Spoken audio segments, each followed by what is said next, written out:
Media Vietnam, Soha ikut memberikan reaksinya terhadap kekalahan yang diderita timnas Indonesia U17 di laga perempat final Piala Asia U17 2025 versus Korea Utara.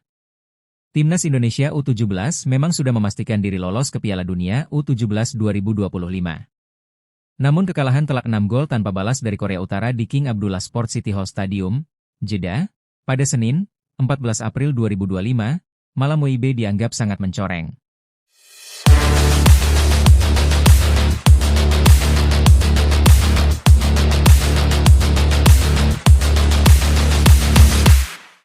Kekalahan 6 gol Indonesia di ajang Asia menjadi pertanda mimpi buruk di putaran final Piala Dunia. Demikian judul artikel yang dimuat Soha sesaat setelah pertandingan Indonesia U17 versus Korea Utara selesai, Senin malam waktu Indonesia Barat. Setelah memastikan tiket ke Piala Dunia U17 2025, Indonesia mematok target untuk melaju ke babak semifinal Asia. Tetapi impian itu segera sirna dengan cara yang mengerikan, lanjut naskah di pemberitaan tersebut. Sebelum pertandingan perempat final Piala Asia U17 2025, Indonesia dengan semangat dan ambisi mengalahkan Korea Utara. Namun pada kenyataannya berbeda. Korea Utara menunjukkan kelasnya. 6 gol bersarang ke gawang Dava Al-Ghasemi lahir melalui aksi Choi Song-hun, menit ke-7, Kim Yoo-jin, 19, Ri Kyong-bong, 48, Kim Tae-guk, 60, Ri Kang-rim, 61, dan Pak Juwon, 77.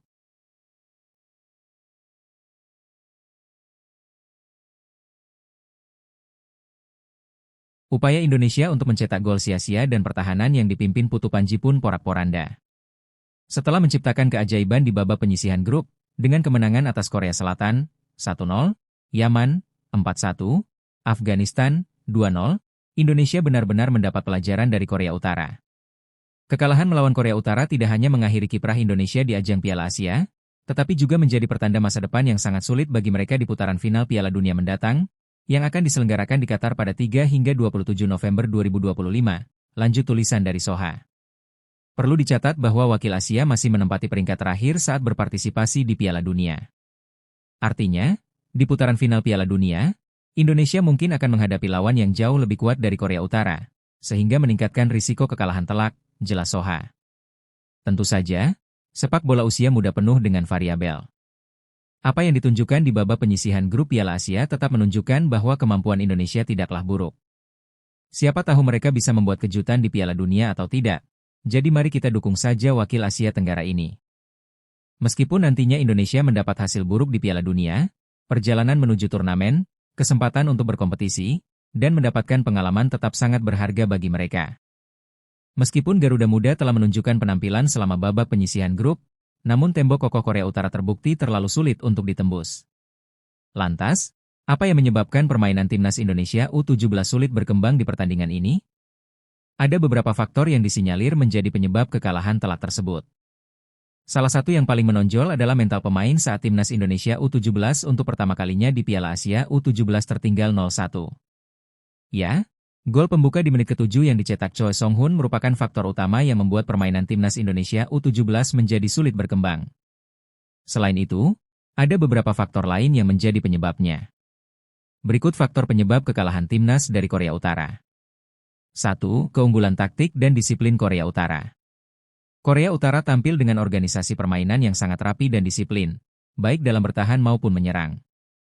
Mereka mampu menutup ruang gerak para pemain Indonesia dengan efektif dan melancarkan serangan balik yang cepat dan terorganisir. Kedisiplinan ini membuat Evandra Florasta dan kawan-kawan kesulitan mengembangkan permainan dan menciptakan peluang berbahaya. 2. Efektivitas bola mati Korea Utara. Tercatat ada 3 gol Korea Utara yang dicetak melalui skema sepak pojok. Ini menjadi bukti kelemahan Indonesia dalam mengantisipasi bola-bola mati. Kelengahan dalam penjagaan pemain lawan berakibat fatal dan memberikan keuntungan psikologis bagi Korea Utara di awal pertandingan. 3. Mental yang terganggu setelah kebobolan awal. Untuk pertama kalinya di turnamen ini, timnas Indonesia U17 harus merasakan tertinggal lebih dulu. Gol cepat Korea Utara di menit awal diduga kuat memengaruhi mental para pemain Garuda Muda. Kepercayaan diri yang sempat terbangun di babak grup seolah meredup, membuat permainan menjadi kurang fokus dan terburu-buru. 4. Kalah dalam penguasaan bola dan inisiatif serangan. Statistik penguasaan bola sepanjang 90 menit laga berlangsung menunjukkan bahwa timnas Indonesia U17 kesulitan untuk mengontrol jalannya pertandingan. Mereka lebih banyak berada di bawah tekanan dan gagal mengambil inisiatif serangan yang efektif. Hal ini membuat lini pertahanan terus-menerus diuji. 5. Keunggulan fisik dan pengalaman lawan. Meskipun tidak terlalu signifikan terlihat, secara umum, tim-tim Asia Timur seperti Korea Utara seringkali memiliki keunggulan fisik dan pengalaman bertanding di level internasional yang lebih tinggi. Hal ini bisa menjadi faktor pembeda dalam pertandingan yang berjalan dengan tensi tinggi.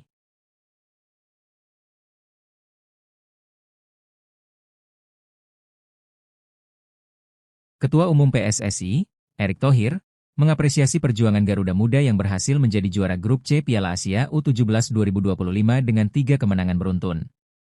Harus diakui babak 8 besar memang berat. Lihat bagaimana Jepang kalah dari Arab Saudi melalui adu penalti. Kemudian muncul kekuatan baru, seperti Uzbekistan yang konsisten permainannya, baik junior dan senior bisa mengalahkan kekuatan Asia lainnya, ujar Erick Thohir. Model pembinaan berkelanjutan seperti itulah yang harus kita temukan agar bisa menjadi seperti Jepang, Korea Selatan, dan kini Uzbekistan, lanjut Ketua Umum PSSI itu. Erick Thohir juga menegaskan komitmennya untuk memberikan perhatian yang lebih besar kepada Timnas Indonesia U17 yang akan melakukan persiapan menuju Piala Dunia U17 2025 di Qatar pada November 2025 mendatang. Pencapaian mereka menandakan program yang berjalan, hasilnya nyata. Jika 2023 kita ke Piala Dunia U17 karena tuan rumah, kini bisa mengulanginya melalui kualifikasi, ujar Erick Thohir. Para pemain dan tim kepelatihan benar-benar memberikan kebanggaan sehingga PSSI akan mempersiapkan mereka lebih matang dan lebih kuat agar bisa menjalani Piala Dunia U17 mendatang dengan prestasi yang jauh lebih baik lagi, tegasnya. Erick Thohir juga menegaskan PSSI tidak akan berhenti melakukan pembinaan, terutama di level tim nasional kelompok umur. Kita dihadapkan dengan tantangan bagaimana mempersiapkan Timnas Indonesia U17 mendatang yang sebagus hari ini. Jadi pembinaan Garuda Muda harus kontinu, tegasnya. Belum lagi ajang lain seperti Olimpiade yang batasan usianya di bawah 23 tahun dan kuota peserta berkurang dari 16 tim menjadi 12 tim. Artinya, kita harus bersiap lebih dini, lebih panjang, dan lebih ketat, lanjutnya. Erick Thohir meminta pemain dan pelatih Timnas Indonesia U17 kembali ke tanah air dengan kepala tegak karena mampu berkompetisi dengan baik dan meraih tiket ke Piala Dunia U17 yang digelar di Qatar pada November mendatang. Ketua PSSI itu secara khusus juga berharap pecinta Timnas Indonesia tidak memberikan penghakiman terhadap pemain karena kekalahan yang mereka alami di perempat final Piala Asia U17 2025 ini. Jangan hukum mereka karena kalah. Mereka anak muda dan jalannya masih panjang. Terlebih mereka mencetak prestasi bagus, luar biasa, dan harus dihargai sebagai pencapaian yang tinggi, ujar Erick Thohir. Ini perjuangan mereka sebagai pribadi dan orang tuanya agar bisa menjadi pemain nasional, lanjutnya.